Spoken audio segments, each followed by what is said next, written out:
For the next one, I want to look at a limit as we go to infinity. So I want to prove that the limit as x approaches positive infinity of x squared plus 1 over x squared is equal to 1. So this definition said given any epsilon greater than 0, there is a capital N. So the absolute value of f of x minus 1, because that's the limit I'm looking at. And I said f of x, but let me go ahead and put the function name. X squared plus 1 over x squared minus 1 is less than epsilon whenever x is greater than n. Okay, I'm going to start with this part here. So I got absolute value x squared plus 1 over x squared minus 1 is less than epsilon. That gives me, if I do some algebra and simplify this fraction, I get x squared over x squared plus 1 over x squared, and then still minus 1 less than epsilon. That gives me 1 plus 1 over x squared minus 1 is less than epsilon, which the 1's will cancel, and I get the absolute value of 1 over x squared is less than epsilon.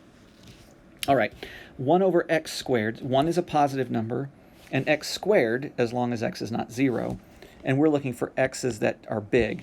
So 1 over a big positive number is positive.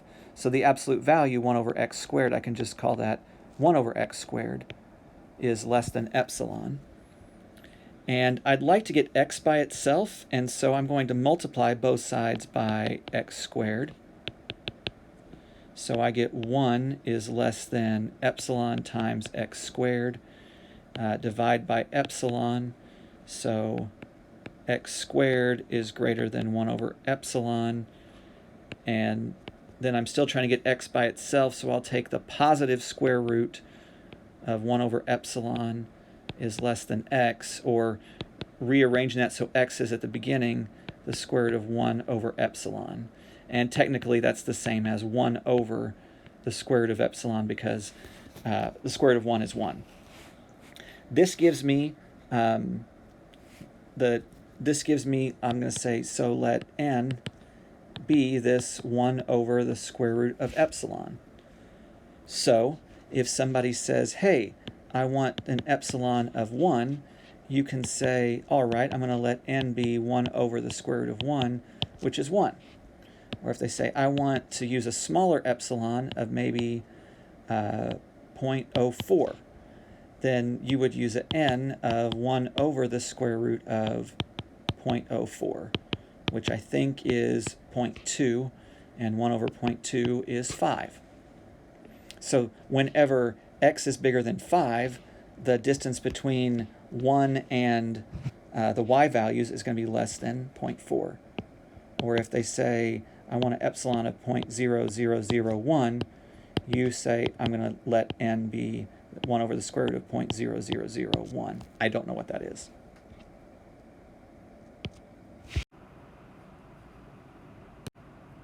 So to prove this, now that we've done our scratch work, we found out that we want n to be 1 over the square root of epsilon. And so for my proof, I'll say given any epsilon greater than 0, we're going to let n equal 1 over the square root of epsilon. So now whenever x is greater than capital N, we have, and now I'm going to set up my function minus the limit, x squared plus 1 over x squared minus 1. So that's the distance between the function and the limit value. We did some algebra earlier on the scratch work to get that this was 1 plus 1 over x squared minus 1, which we then turned out to be 1 over x squared. And then since 1 is a positive number and x squared is a positive number, when x is not 0. This is just 1 over x squared. And if x is greater than n, here's this little side note. If x is greater than n, 1 over x is going to be, oh, I said that wrong.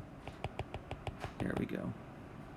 If x is greater than n, 1 over x is going to be less than 1 over n. So if we think of a number like 3 is greater than 2, then 1/3 is less than 1/2.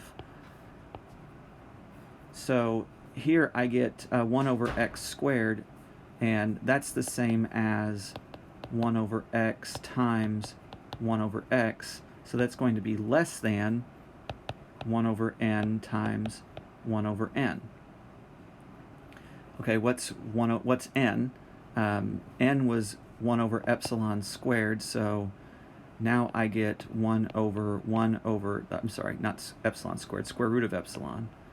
1 over the square root of epsilon. This is creepy. 1 over epsilon, and 1 over epsilon is epsilon. Yikes. So we showed that this is less than that. So to clean it up, x squared plus 1 over x squared minus 1 is less than epsilon, which is what we were trying to prove.